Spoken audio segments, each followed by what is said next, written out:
자, 여러분 반갑습니다. 예, 기차가 좀 늦었습니다. 죄송합니다. 자, 바로 수업에 임하겠습니다. 자, 오늘이 이제 지난주에 오리엔테이션 OT 시간이었다면 이제 오늘이 정규 이제 수업인데 지난주에 빠지신 분이 계실까봐 지난주 했던 거 잠깐 보면서 돌아가도록 하겠습니다. 14페이지 보도록 하겠습니다.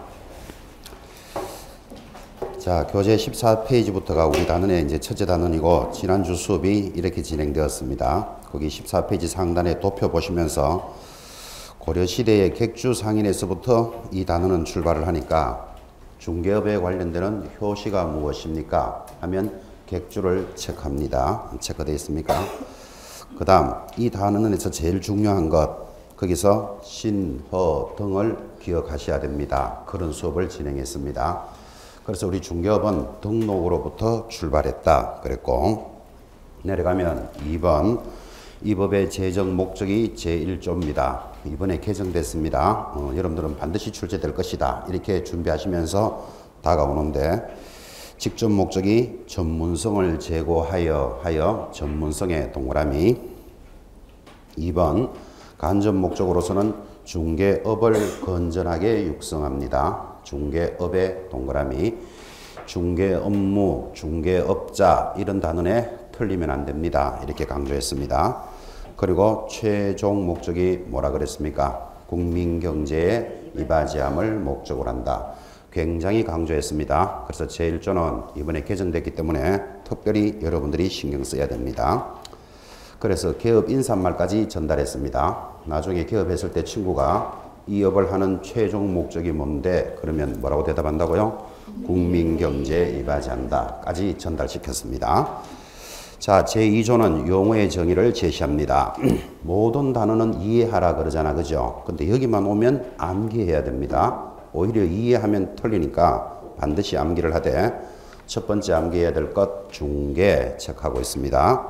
2번 개업 공인중개사, 3번 중개업, 4번 2번이 공인중개사고 4번이 개업 공인중개사. 자, 개업 공인중개사는 세 종류가 있습니다. 지금부터 이 사람들을 대상으로 계속 수업이 이어지니까 세 사람 기억하셔야 됩니다. 1번이 뭐죠? 법인인 개업 공인중개사, 일명 중개법인이다 그렇게 이야기합니다. 2번 아마 양이 제일 많겠죠. 공인중개사인 개업 공인중개사 약 80% 정도가 이 사람들로서 구성이 되어 있습니다. 내려가면 3번 개설 등록을 한 것으로 보는 자 우리는 이를 부칙 6조인 개업 공인중개사다. 지금 현재 현장에 나가보면 한 15% 정도 됩니다. 그래서 개업 공인중개사는 모두 몇 종류가 있다? 세 종류 꼭 기억하셔야 됩니다. 이게 정리가 되어야 앞으로 수업이 연결됩니다. 넘어가서 다섯 번째 소속 공인중개사라는 정의도 있습니다. 소속 공인중개사가 들어오면 세 마디를 찾아내야 됩니다.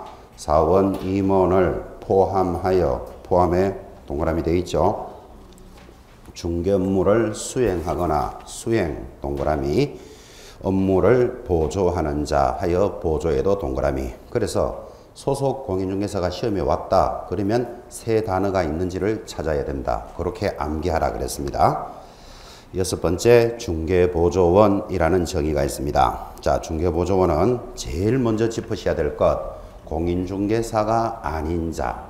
이거를 그렇게 강조하는데도 불구하고 못 찾아내는 분이 많습니다. 문제 내보면. 그래서 공인중개사가 아닌 자부터 찾아내고 중개대상물에 대한 현장 안내 및 일반 서무 등 개업 공인중개사의 중개업무와 관련된 밑줄 껐습니다. 단순한 업무를 보조하는 자 하여 보조의 동그라미. 그때 단순한 업무는 뭐라 그랬죠? 커피 끓이고 청소하고 전화 받는 것 그런 소리 하면 안 된다 그랬죠? 거기 보시다시피 현장 안내 및 일반 서무 이를 단순한 업무라 봅니다. 그래서 나오는 지문이 중개보조원은 현장을 안내할 수 있다. 이런 지문이 나오면 맞다. 그렇게 기억하시고 오버해가지고 현장을 안내해서 확인 설명서를 작성할 수 있다 하면 틀린다 그랬죠. 그죠? 특별히 유념하셔야 됩니다. 앞으로 시간이 다가올 때마다 계속 강조할 겁니다. 그 다음 했던 내용이 제3조입니다. 중개대상물의 범위. 앞으로 많이 이야기할 내용인데 중개대상물은 모두 몇 개가 있다? 5개가 있습니다. 제일 하단의 표 보시면 토지, 토, 동그라미, 건축물, 건, 동그라미, 그리고 임목, 광업재단, 공장재단. 그래서 노래를 부를 겁니다. 토, 건, 입, 광, 공 이렇게 해서 5가지를 중개 대상할 수 있는 물건입니다. 여기까지가 지난주 수업이었습니다. 그래서 혹 행여 빠졌을까봐 지난주 했던 거 잠깐 돌아보셨고 이제 17페이지로 오면 제4조입니다. 이 공인중개사 파트인데 여기서부터가 우리 단원의 본론입니다. 사실상. 자, 본론입니다 라고 이야기는 하지만 제4조 공인중개사에 관련되는 내용은 여러분이 너무나 잘 알고 계시는 단원입니다.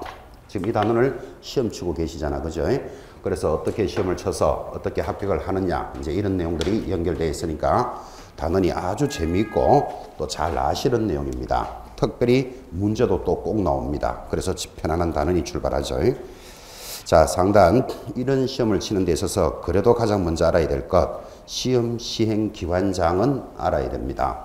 여러분이 준비하고 계시는 이 공인중개사에 대해서 가장 중요한 것 시험을 누가 시행할까요? 시행기관장 반드시 기억하셔야 되는데 상단의 교재 원칙적으로 누구? 시도지사 예외적으로 국토장관이 시행합니다. 22회 때 출제 문제입니다.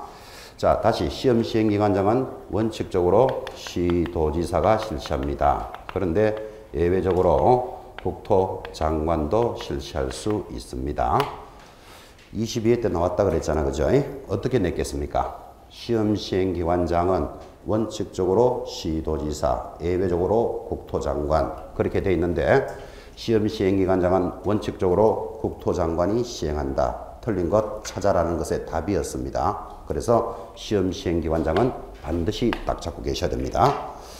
자, 내려가면 이제 더 중요한 게 나옵니다. 시험 시행기관장을 알았으면 응시 자격은 어떻게 될까요? 이제 이런 문제가 생겼습니다. 제가 수업하면서 앞에 있는 분들한테 본인은 시험 칠 자격이 있습니까? 이렇게 물어봤습니다. 물어보니까 대다수가 있습니다. 그래요. 그래서 왜 있습니까? 이러니까 이제 황당해지는 모양이라 그죠? 뭐 당연히 있는데 왜 있습니까? 이러니까 그게 왜 황당한가 하면 이 지문 때문에 그렇습니다. 2번 응시 자격은 어떻게 됩니까? 하니까 교재에 우리 법에 응시 자격에 대해서 제한이 있다 없다? 제한이 없습니다. 그러니까 누구라도 응시할 수 있죠. 그러니까 왜 응시할 수 있습니까? 이러면 대답이 황당해진다니까 그죠? 예전에 응시 자격은 이랬습니다. 시험 치는 날 현재 만 20세 이상으로서 대한민국 국민이자여야 한다 그랬습니다. 그럼 그런 조문이 있을 때는 20세가 안 되면 시험 못 쳤겠죠. 또 대한민국 국민이니까 외국인은 응시할 수 없었겠습니다. 그랬던 조문이 지금은 어떻게 되었다? 제한이 없다. 이렇게 돌아서니까 지금 이 시간에 여러분들이 기억할 때는 아무나 응시할 수 있다. 이거를 꼭 입력해 놓으셔야 됩니다. 물론 그런 조문도 없었습니다. 20세 이상으로서 대한민국 국민이고 용모 단정한 자여야 한다. 그런 조문도 없었습니다. 그러니까 여러분들 용모 단정 안 해도 얼마든지 응시할 수 있습니다. 그런 조건 자체가 폐지가 되니까 아무나 응시할 수 있는데 이 아무나 응시할 수 있다는 걸 가지고 안다는 전제하에서 문제를 이렇게 냅니다. 5살짜리가 있습니다. 미성년자죠. 5살짜리 어린애도 응시할 수 있다. 이렇게 문제가 올라오면 OX 옵니다. 지금 누구라도 응시할 수 있잖아. 그죠? 근데 그 5살짜리가 시험 치면 될까요? 안 될까요? 그렇지. 모른다. 그래야 되죠. 안 된다. 그러면 화내는 수 있습니다. 잘 찍으면 될 수도 있습니다. 근데 걔가 합격을 했다. 그러면 잘 찍어서 자격증이 교부될까요? 안 될까요? 자격증 교부해 줍니다. 자격증을 교부해 줬지만 19살이 될 때까지는 중개업을 못하는 결격사유다. 이렇게 부릅니다. 그러니까 다시 말하면 시험 지문에서 결격사유자도 응시할 수 있다. 시면에 나온단 말이에요. OX, O. 이거 기억해 놓으셔야 됩니다. 알다시피 5살짜리가 시험에 합격해서 자격증을 땄다 하더라도 나가서 하는 일이 몇 억짜리 아파트를 사겠습니까? 팔겠습니까? 이러는데 5살짜리가 3억입니다. 4억 가져오시겠습니까? 지금 이런 말 하는 게 안 맞죠? 지금 그죠? 그래서 우리 법은 19세가 넘어야만 그 일을 할 수 있도록 되어 있는 결격 사유에 해당합니다. 조금 더 갑시다. 하늘 쳐다보고 그죠? 입 벌리고 하루 종일 웃는 사가 있습니다. 어디 쳐다보면서요? 하늘 쳐다보면서 입 벌리고 하루 종일 웃는 자, 검치산자다 이렇게 부릅니다. 검치산자도 공인중개사가 될 수 있다. OX. O입니다. O. 시험 쳐가지고 합격하면 될 수 있잖아. 그죠? 그런데 검치산자는 정상이 될 때까지 중개업을 못하는 사유지 시험을 못 치지는 않습니다. 그런데 시험 지문에서 자기나 자기 가족 생활을 궁박하게 할 우려가 있는 자 공인중개사가 될 수 없다 이런 표현이 올라오면 X잖아. 그죠? 그걸 못 찾아낸다니까 지금. 그죠? 아무나 응시할 수 있다. 꼭 기억해 놓으셔야 됩니다. 한 번 더 합시다. 지금 우리나라에 베트남 여인들 많이 들어와 있습니다. 베트남 여인도 응시할 수 있다. OX. O. 외국인도 가능하다 이 뜻이에요. 시험을 칠 수 있는데 될까요? 안 될까요? 안 되겠죠. 모르기는 또 뭘 또 몰라. 지금 정상인 여러분도 헤매고 있는데 지금 베트남 여인도 응시할 수 있는데 시험 치면 진짜 모르겠습니까? 한국말 다 알아도 지금 헤매고 있는데 그럼 어쨌든 베트남 여인도 응시할 수 있고 합격할 수도 있겠죠. 그러면 중개업도 할 수 있습니다. 그래서 우리나라에서는 외국인에게 지금 중개업은 모두 개방이 되어 있습니다. 자, 그래서 굉장히 강조했던 것, 응시 자격은 누구라도 응시할 수 있는데 이제 더 중요한 말이 나오겠죠. 응시를 못하는 자, 그를 응시 불가자라 부릅니다. 그래서 오히려 이 두 사람이 더 시험에서는 중요합니다. 거의 원래는 나온다. 딱 이렇게 잡으셔야 됩니다. 응시를 못하는 사람 1번 누구죠? 자격이 취소된 자 3년 동안 제한합니다. 2번 시험에서 부정행위한 자 몇 년 동안? 5년 동안 제한하니까 누구라도 응시할 수 있는데 못 치는 사람 두 사람은 꼭 잡으셔야 된다. 그죠? 자, 자격이 취소된 자가 있답니다. 이때 자격은 무슨 자격일까요? 당연히 공인중개사입니다. 지금 이제 우리 단원에서 자격하고 딱 들으면 자동으로 공인중개사인데 정신없이 영양사 자격이 취소되거나 미용사 자격이 취소되는 게 아니죠. 그래서 자격증이 있다가 취소된 자는 3년 동안 응시 불가입니다. 시험에서 부정행위를 한 자 적발되면 부정행위자는 몇 년 동안? 5년간 응시 불가니까 누구라도 시험에 응시할 수 있는데 못 치는 사람 이 두 사람이 그렇게 중요한 사람들입니다. 시험에서. 여러분이 이렇게 체크하다 보니까 나도 여기에 하나 해당되네. 그러면 다음 시간에 집에 가시기 바랍니다. 응시를 못하기 때문에. 그래서 다음 시간에 나가면 다른 분들이 하니까 좀 쪽팔리잖아. 그죠? 오늘은 다 듣고 이제 내일부터 안 나오는 사람은 여기에 해당된다. 이렇게 보시면 됩니다. 결석하지 마라 소리를 그 정도로 해놨습니다. 옆에 있는 분 잘 봐놓으시기 바랍니다. 내일부터 나오는지 안 나오는지. 그래서 자격증이 있다가 취소된 자 3년 동안 불가, 시험에서 부정행위자는 5년간 응시 불가인데 이제 요게 정리가 된 분들은 하나 더 알아야 돼요. 자격 취소자는 3년 동안 시험도 못 치지만 중개업 자체를 못 해요. 그래서 우리는 이것을 결격사유자다 이렇게 부릅니다. 오늘 결격사유 들어갈 건데, 그런데 시험에서 부정행위를 한 자는 5년 동안 응시를 못한다 그랬지 결격사유다라는 말은 안 했습니다. 그러니까 이 사람은 즉시 중개보조원이 될 수 있다 이렇게 시험에 나온단 말이에요. 그런데 보편적인 수험생들은 강조를 안 하면 부정행위자는 5년 동안 응시할 수 없다. 이건 안다고. 그런데 즉시 중개보조원이 된다 그러면 중개보조원 되겠나? X로 막 따라 들어간다니까 지금. 그죠? 중개보조원 될 수 있습니다. 시험만 못 치는 사유지 중개업을 못한다라는 이야기는 안 했다니까요. 그죠? 그래서 요 개념을 꼭 정리해 놓으셔야 됩니다. 시험 칠 때까지. 들을 때는 잘 들어놓고도 찍을 때는 다른 데 가서 팍 찍습니다. 그래서 특별히 요 단원에서 주의할 것. 그죠? 자격의 제한이었습니다. 자, 한 장 넘어가시면 너무나 잘 알고 계시지만 이제 잘 알고 계시는 데들이 정리되죠. 구분 실시의 원칙하여 첫째 줄에 자격시험은 1차와 2차로 구분하여 시행합니다. 너무나 잘 알고 있고 다만 시도지사 또는 국토장관이 필요하다고 인정하면 1차와 2차를 구분은 하되 동시에 시행합니다. 그래서 지금 그렇게 시행하고 있는 것 알고 계시죠? 하단에 1차, 2차 이렇게 내려오는데 자, 이제 모든 국가고시는 1차 시험에 합격한 자에 한해서만 2차 시험을 응시하도록 되어 있습니다. 모든 국가고시가 그렇습니다. 그런데 중개사 시험만은 1차 시험에 합격하고 2차 시험에 한 자를 따로 하는 게 아니고 동시에 시행합니다. 그래서 지금까지 중개사 시험은 예외적으로 전부 동시에 시행했고, 자, 이렇게 동시에 시행하다 보니까 이런 문제가 생기더라고요. 어떤 문제가 생긴가 하면, 그날 1, 2차를 같이 치다 보니까 1차에 합격을 했는데 이 결과를 모르고 2차도 치고 있으니까 2차는 안 되는 사람이 생깁니다. 자, 1차는 합격을 했는데 2차도 다행히 합격했는 사람도 생기고, 1차는 안 되었는데 결과를 모르고 치다 보니까 다행스럽게 2차도 안 되더라, 이런 사람도 생기고, 1차는 안 되었는데 2차는 되더라, 이렇게 네 가지 경우의 수가 만들어지더라고요. 1차에 합격한 사람을 막 모아서 2차를 치면 그럴 일이 없는데 동시에 시행하다 보니까 이런 문제가 생겼습니다. 그래서 이걸 법으로 다 정했습니다. 1차에 합격하고 2차를 합격하지 않으면 그 다음에 1차를 면제해 줍니다. 그래서 당신은 1차 시험이 되었으니까 내년에는 2차만 쳐라, 이 말이겠죠. 1차를 면제해 줍니다. 1차도 되었는데 어쩌다 보니까 2차도 되었더라. 그럼 물을 것도 없이 이거는 합격이다. 그 다음 1차는 안 되었는데 더 다행스럽게 2차도 안 되었더라. 그럼 잘 됐다. 불합격이다. 간단하게 정리됐겠죠. 그런데 1차는 안 되었는데 결과를 모르고 치다 보니까 2차는 되더라고요. 그런데 그런 사람이 나 2차는 됐으니까 내년에 1차만 치겠다, 이런 수가 생기니까 이 시험을 뭘로 한다? 무효로 한다라고 네 가지 경우를 정해줍니다. 그래서 요 부분도 시험에 잘 나옵니다, 이게. 그래서 그 하단에 연결이 되어 있죠.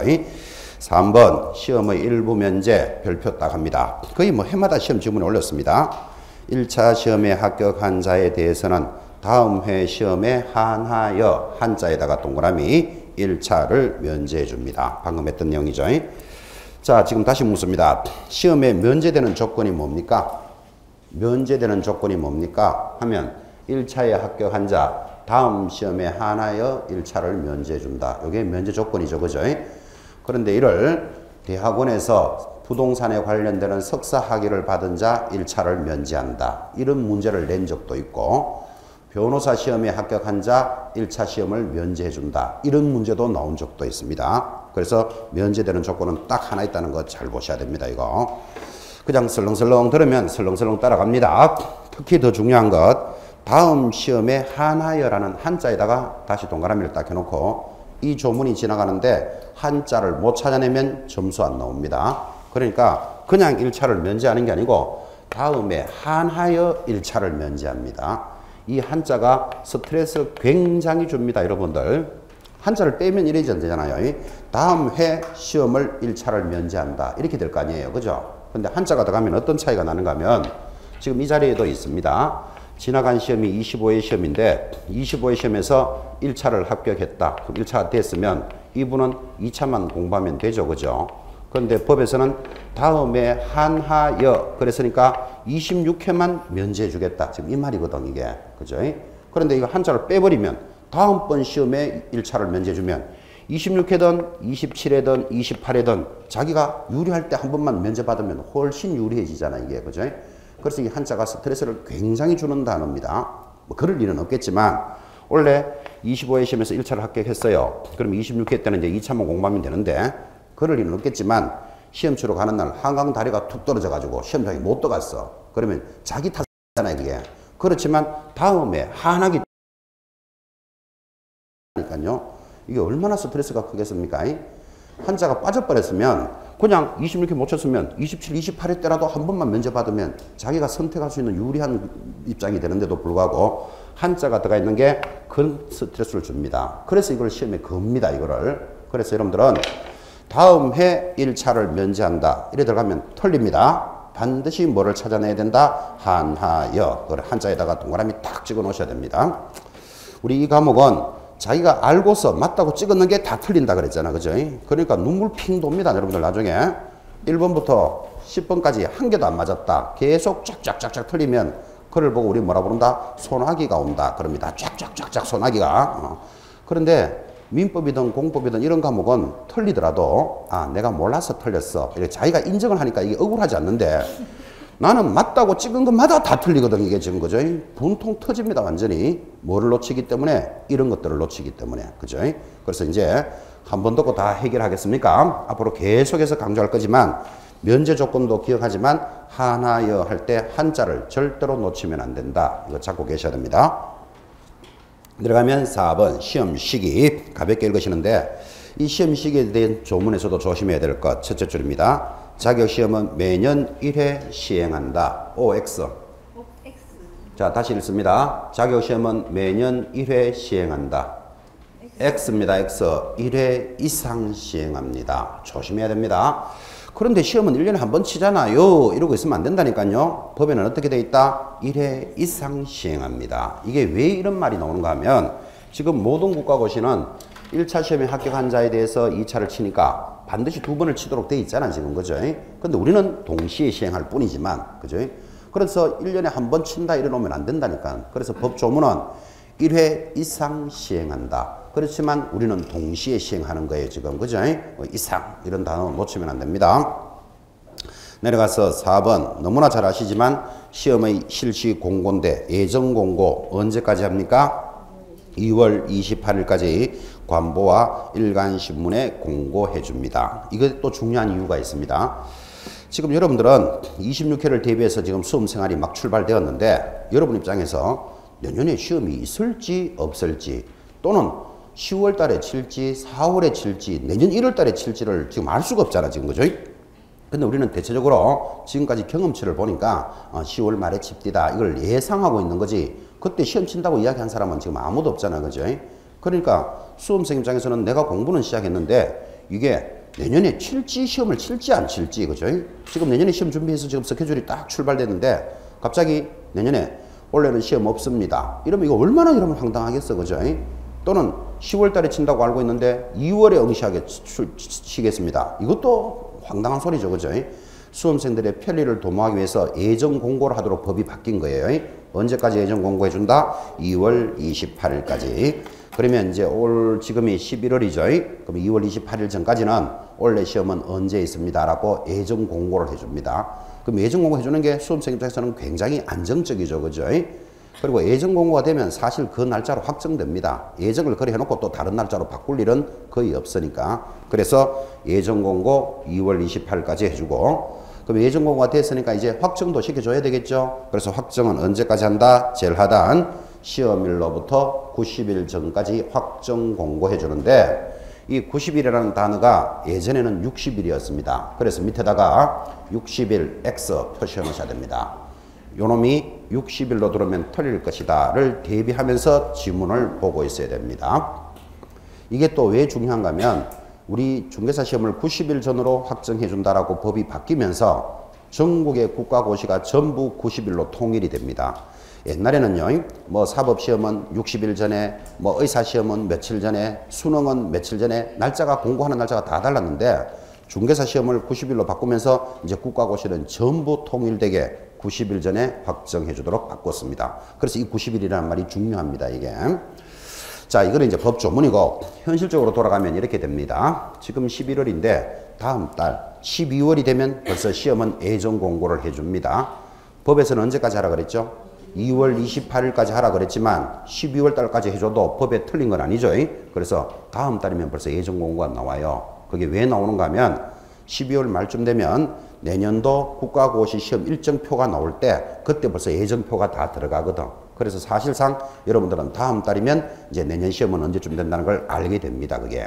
그래서 시험 조문에 있는 내용을 충실하게 체크하면서 따라갑시다.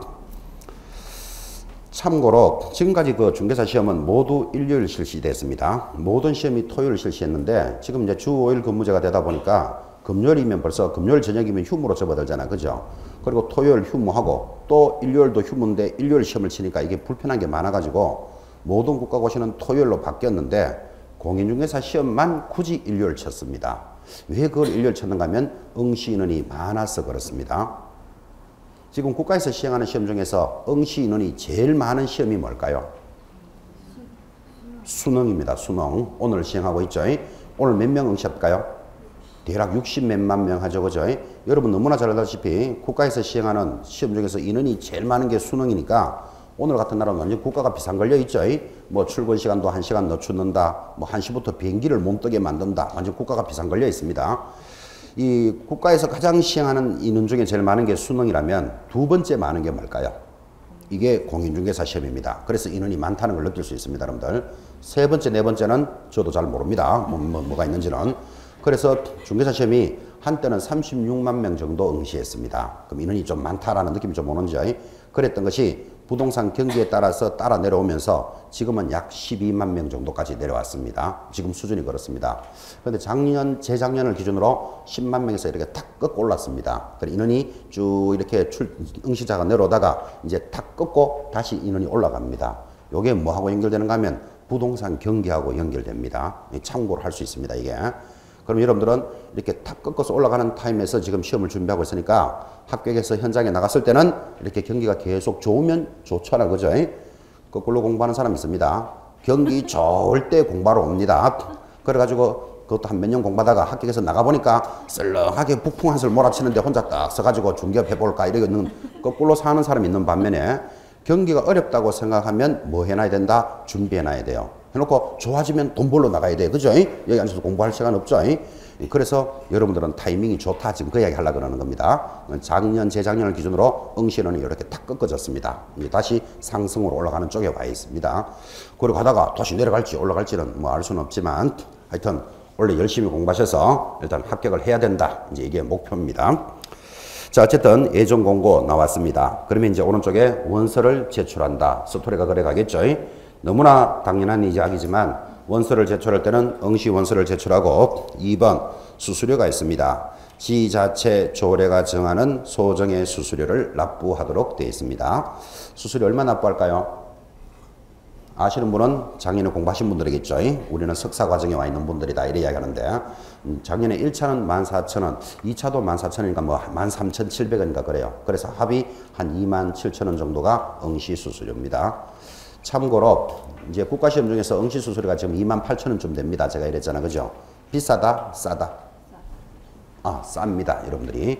여러분 입장에서는 28,000원도 좀 뭐 많이 내는 거 아니냐 이렇게 생각할 수 있는데 국가시험 중에서는 가장 쌉니다. 제가 국토부에 있는 관계자하고 이야기해 보니까 그 금액의 배 정도를 더 지원해서 시험을 진행한대요.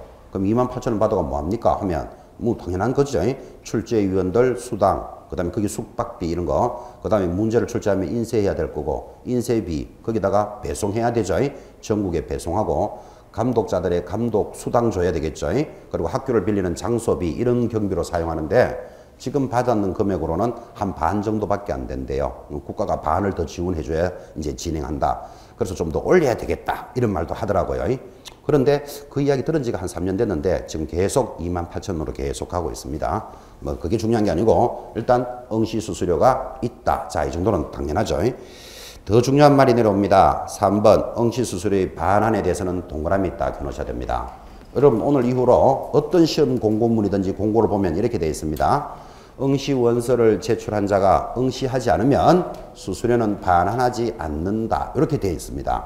그런데 중개사 시험은 반환해 준다라고 들어왔으니까 이게 취지가 크다 이 말이에요. 그 수수료의 반환에 동그라미.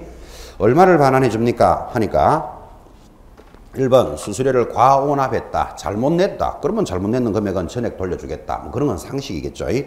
시험 시행기관이 기책 사유로 응시하지 못했다. 그러면 전액 돌려줍니다. 시험 시행기관에서 잘못했으니까. 그 다음 응시 원서 접수 기간 내에 취소하면 역시 전액을 반환해 줍니다. 이제 그 다음부터가 시험용입니다. 접수 마감일로부터 7일 내로 취소하면 얼마? 60% 반환해 주고 4번에서 정한 기간을 경관 날로부터 10일 내로 취소하는 경우에 시험일로부터 10일 줄 딱 꺼놓고 별표 딱 찍어 놓습니다. 취소하면 수수료 50%를 반환해 줍니다. 근데 이게 왜 중요한가 하면 이것 때문에 그렇습니다. 자, 지금 무슨 이야기를 했는가 하면 여기가 원서 접수 마감일입니다. 여러분들도 당연히 원서 접수하시겠지만 마감일까지 접수 잘 안 하죠. 언제 하는가 하면 마감되기 전에 대체적으로 원서 접수합니다.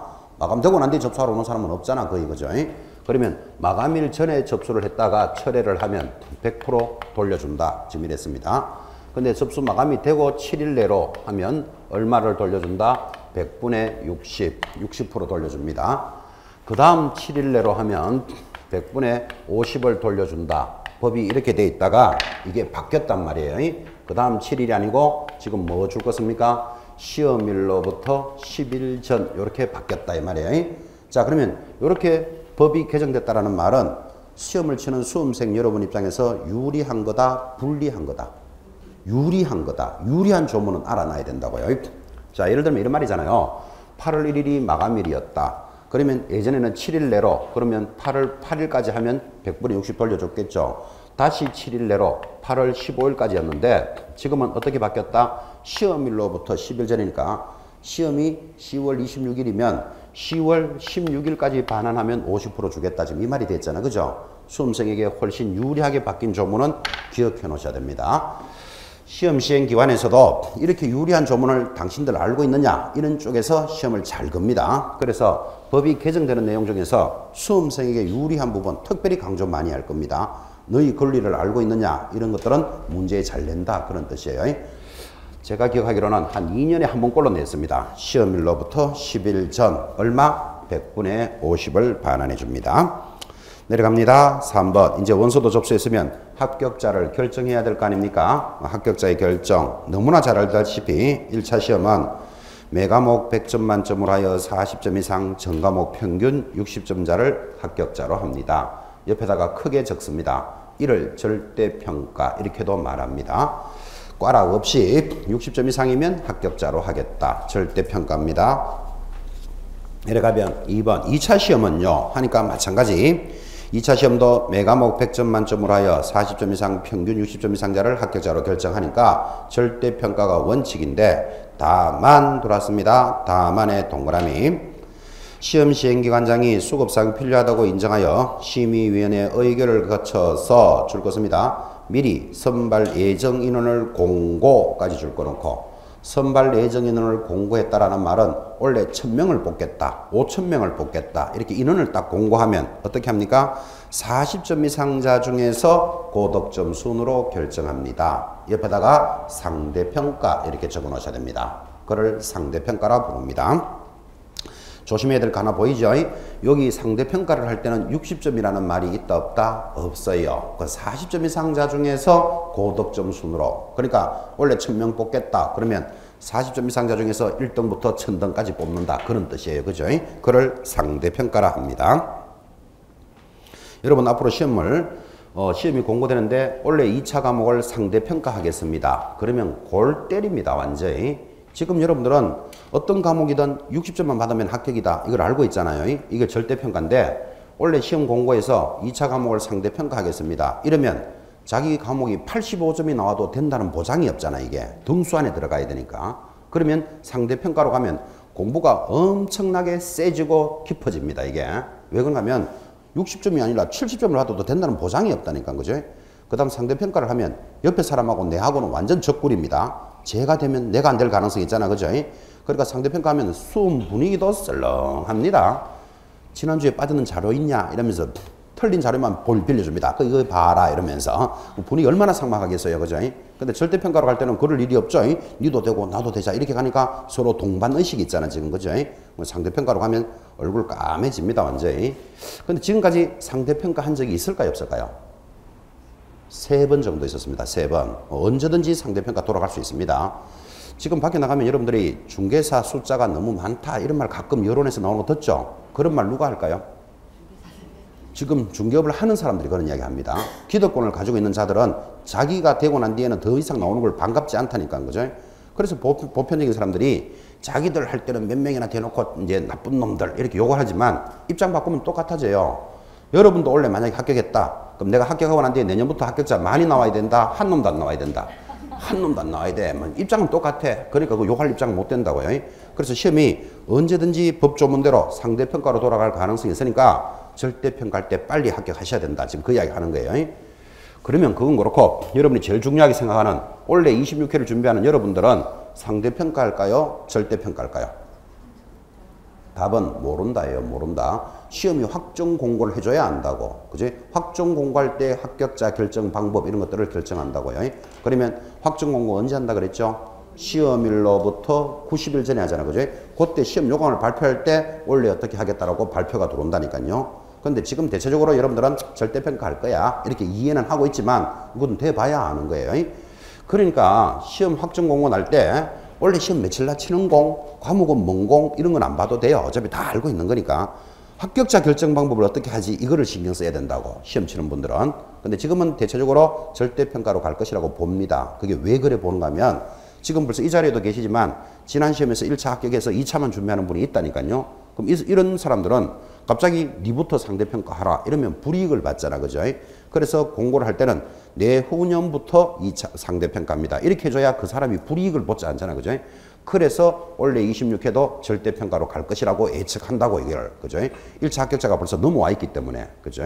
그래서 원래 열심히 공부하셔야 됩니다. 근데 원래 시험 7월 달에 공고 딱 하면서 내후년부터는 상대평가합니다. 그러면 까매집니다. 생각이. 지금까지 상대평가한 적도 3번 정도 있었습니다. 그래서 여러분들은 지금 이런 합격자 결정 방법도 의미 있게 잘 보셔야 돼요. 아, 원래 열심히 해야 된다. 자꾸 이렇게 마음을 쪼아라. 지금 그 이야기를 하고 있는 겁니다. 그러려면 결석하지 마세요. 그 이야기도 굉장히 연결했죠. 그죠? 이왕 힘들게 시작한 거 꼭 원래 합격하도록 매진하셔야 됩니다. 매진. 하단에 내려가면 동점자 처리 물을 것도 없겠죠. 자, 예를 들어서 1000명을 뽑겠다 이랬는데 1등부터 1000등을 뽑아놓고 보니까 1000등에 해당되는 점수자가 동점이 50명이 나왔다. 그러면 다 50명 다 합격시켜 주겠죠. 그러면 1050명이 합격되는 거예요. 그죠? 동점자 처리. 나중에 여러분 주 교재가 나오면 아마 그 앞에 나올지 모르겠는데 교재 제일 앞장에 이렇게 보시면 왜 해바다 몇 회에는 몇 명 합격했고 이런 안내장이 있잖아. 그죠? 거기 유심히 보시면 어떤 해에 보면 1076명, 5034명 이런 숫자가 보인다고. 그때 그거 뭐 있는 거다? 상대평가입니다. 그거. 그래서 숫자가 5000명을 뽑겠다 해도 동점자는 다 합격자 해줘야 되니까 5076명 요래 나오는 게 있다니까. 그죠? 그리고 한 3번 정도 상대평가했고 나머지는 다 절대평가로 지금 가고 있습니다. 근데 언제라도 상대평가 갈 수 있다고 법조문이 되어 있다는 걸 잘 보라 이 말이에요. 지금. 그죠? 거기다가 이제 갑자기 상대평가를 하면 수험생들의 반발이 많을 수 있거든. 그죠? 그러니까 또 어떤 이야기가 나오는가 하면 이제 중개사 숫자를 좀 줄이자 뭐 이런 걸 이야기하려고 그냥 줄이자 이러면 쏙 돌다 보이니까 글로벌 시대에 대비하여 글로벌 이런 거 갖다 걸어놓고 시험 과목에 영어를 넣읍시다 이런 소리에서 넣는다니까. 그죠? 만약 시험 과목에 영어 딱 들어오는 순간 내일부터 이 자리에 반은 안 보이기 시작합니다. 그러니까 지금 과목도 건드리려고 그런다니까. 그죠? 글로벌만 갖다 붙이면 뭐 다 말 되거든 요즘 세상에. 그죠? 그 영어를 도입해야 된다. 또 시험 과목이 너무 많다. 줄이자. 뭐 이런 이야기도 많이 있었고. 어쨌든 어떤 변화가 오게 되면 여러분한테는 불편하다고. 그죠? 지금 현재 기준에서 꼭 합격하도록 신경 쓰셔서 공부하셔야 됩니다. 넘어갑시다. 20페이지 출제위원의 임명. 자, 출제위원 첫째 줄에 시험시행기관장은 동그라미 놓고 부동산 중개 관련 분야의 학식과 경험이 풍부한 자 중에서 출제위원을 임명하거나 위촉해 줍니다. 자, 여기서 이제 시험 묻습니다. 출제위원은 누가 임명할까요? 동그라미 했잖아요. 시험시행기관장은 그랬습니다. 이걸 시험에 어떻게 걸까요? 출제위원은 시도지사가 임명한다. 국토장관이 임명한다. 이렇게 들어오면 틀린다. 준비하라 이 말이에요. 자, 출제위원은 누가 임명합니까? 시험시행기관장이 임명합니다. 하단 5번 공인중개사 정책심의위원회 별표 딱 찍어 놓으셔야 됩니다. 이게 신설됐습니다. 자, 신설되었고 요약집이니까 지금 입문서에서는 간단하게만 접근하지만 공인중개사 정책심의위원회 옆에다가 위원장 적어놓고 위원장은 국토교통부 제1차관이 된다. 그거 하나 적어 놓으시기 바랍니다. 정책심의위원회 위원장은 누가 된다고요? 국토교통부 제1차관이 된다. 그렇게 수정됐습니다. 이제 주교재가 나오면 더 자세하게 공부할 건데 오늘은 여기까지는 들어 놓으셔야 됩니다. 자, 이걸 가지고 어떻게 문제를 냅니까? 정책심의위원회 위원장은 국토장관이 되고 이렇게 들어가면 틀린다. 그죠? 그거 짚으라고 개정된 내용을 체크해 드렸습니다. 자, 이렇게 해서 이제 자격을 취득했습니다. 그런데 자격이 취소되는 사유가 있습니다. 자격증을 준비하는 여러분에게 취소 사유에 대해서는 시험에 묻지 않을 수가 없다. 그죠? 자, 참고로 자격이 취소되는 사유가 하단에 나오는데 자격증을 받았던 자가 왜 취소될까요? 본인 생각으로. 빨리 웃지만 말고 이야기해봐요. 빨리. 자격이 취소되는 사유 지금 공부할 건데 왜 취소될까요? 나쁘게 쓰면? 너무 추상적이다. 나쁘게 쓰면 그래 자격증에다가 뭐 뭐 장난을 하거나 낙서를 하면 취소되는갑다. 그죠? 나쁘게 썼으니까. 땡 틀렸고. 자격증이 왜 취소될까요? 아, 그렇지. 그 자격증을 다른 사람에게 얼마 받고 양도 대여하다가 적발되면 취소되겠다. 뭐 그럴 수도 있겠죠. 그대는 고개 숙이고 있지 말고. 자격증 어떻게 하면 취소될까요? 또 양도대여 그거 하나만 생각났습니까? 자, 운전면허도 취소됐다 이런 말 들어보셨죠? 운전면허증이 왜 취소될까요? 범법 행위를 했다. 딱 말도 크게 합니다. 어떤 사람은 운전면허증이 왜 취소됐을까요? 하니까 음주해가지고요. 이렇게 말하는 사람이 있는데 집에서 음주 100병 해도 취소 안 됩니다. 그렇게 대답하면 안 된다 이 말이에요. 음주를 100병 하거나 말거나 그죠? 음주하고 운전해도 괜찮습니다. 적발이 되면 그죠? 적발이 되면 면허가 취소되죠. 그 적발되는 것도 또 뭐 수치가 있죠. 얼마 이상 되면 취소된다. 이렇게 사유가 있잖아. 그죠? 자, 그러면 운전면허 시험 칠 때 운전면허 취소되는 사유 100% 시험에 나옵니다. 그거. 면허증을 취득하고자 하는 자들은 이거 알고 있느냐 이런 취지거든. 그죠?